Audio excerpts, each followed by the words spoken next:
ये सखी हई समधी जी के तो धोती में पेट छूट गईल हो। हाँ ये सखी, मारो के माहौल पूरा गंदा हो गईल बा।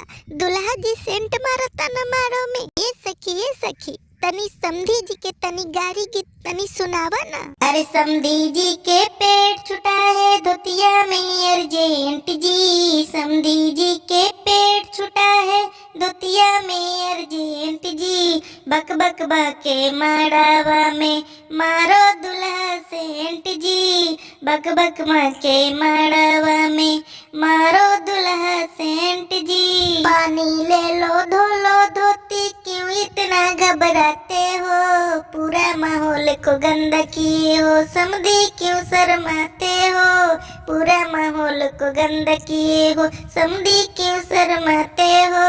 भसुर जी के पेट छुटा है पॉइंट में अर्जेंट जी। बक बक मके मारवा में मारो दुल्हा सेंट जी। बक बक मके मारवा में समधन देख के गारी गावे, समधी मुँह छिपाते हो। माड़ो में बैठ के माकुर माकुर पूड़ी हलवा खाते हो।